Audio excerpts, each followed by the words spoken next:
दोस्तों, हमारा यह ब्रह्मांड रहस्यों का ब्रह्मांड है। इसके गहराइयों में छुपे अद्भुत चीजें हमारे कल्पनाओं से भी परे हैं। ये चीजें सुंदर, डरावने और रहस्यमयी हैं। इन्हें जितना हम समझने की कोशिश करते हैं, उतना ही ये हमें उलझा देता है। इस ब्रह्मांड की खोज में हमने एक ऐसे चीज का पता लगा लिया है जिसके बिना शायद आकाश गंगाओं का सफाया हो जाता। यह एक ऐसा अनजान वस्तु है जो ब्रह्मांड के सुंदर आकाश गंगाओं को बनाता है। लेकिन इसके विपरीत हमने एक अनजान ताकत को खोजा जो यूनिवर्स को तोड़ने पर तुला हुआ है। पर क्या हैं ये चीजें जो रहस्यमयी हैं पर एक दूसरे के खिलाफ जा रहे हैं? बात है 1930 के दशक की। एस्ट्रोनॉमर फ्रिट्ज ज़्विकी कोमा क्लस्टर में मौजूद गैलेक्सीज के गति का अध्ययन कर रहे थे। तभी उन्होंने यह नोटिस किया कि ये गैलेक्सी कुछ ज्यादा ही तेज गति कर रहे थे। इस स्पीड में तो इन आकाश गंगाओं को टूटकर बिखर जाना चाहिए।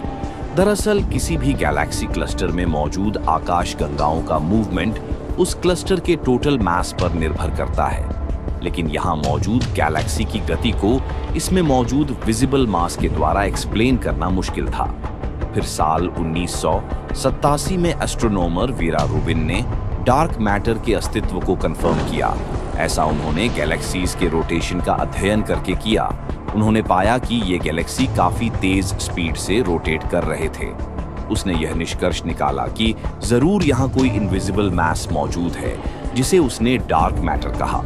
जब वैज्ञानिकों ने डार्क मैटर को मापने की कोशिश की तो उन्होंने पाया कि यह पूरे कॉस्मोस का 27% है। वैज्ञानिकों को जरा सा भी अंदाजा नहीं है कि यह क्या चीज है, क्योंकि यह साधारण मैटर से इंटरैक्ट ही नहीं करते। हम इसके गुरुत्वीय प्रभाव को ही सिर्फ आकाश गंगाओं में देख सकते हैं। अब बात करते हैं डार्क एनर्जी की। साल 1920 से ही एस्ट्रोनॉमर्स को यह पता था कि ब्रह्मांड फैल रहा है। लेकिन साल 1990 के दशक में वैज्ञानिकों ने दूर के सुपरनोवा को देखा, जिसके अध्ययन से हमें यह पता चला कि ब्रह्मांड का एक्सपेंशन इसके पास्ट में अभी की तुलना में स्लो था।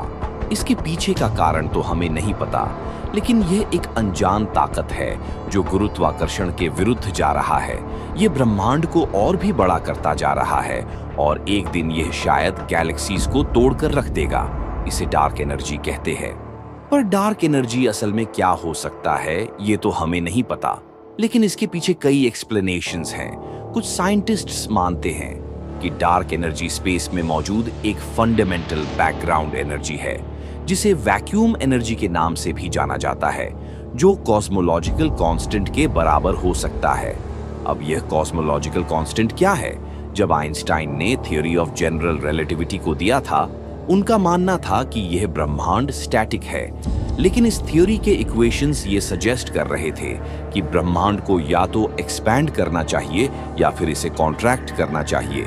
इसलिए आइंस्टाइन ने इस इफेक्ट को काउंटर करने के लिए कॉस्मोलॉजिकल कांस्टेंट को अपने थ्योरी में ऐड किया, जिसे रिपल्सिव ग्रेविटी की तरह कार्य करना चाहिए।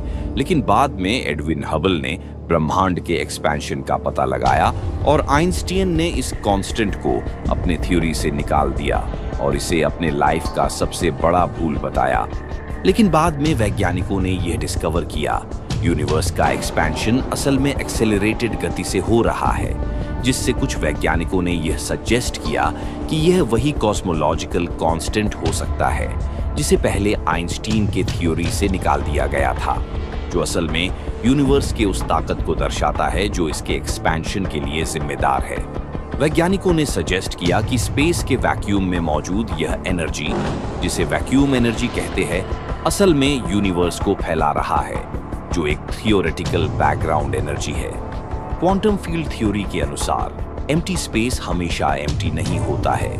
यहाँ पर वर्चुअल पार्टिकल्स एग्जिस्टेंस में आते रहते हैं और नष्ट हो जाते हैं। ये पार्टिकल्स पेयर्स में आते हैं जिनमें एक मैटर तथा दूसरा एंटी मैटर होता है और ये एक दूसरे को एनाहिलेट कर देते हैं। वैज्ञानिक मानते हैं कि यह प्रक्रिया वैक्यूम एनर्जी के द्वारा संभव होता है।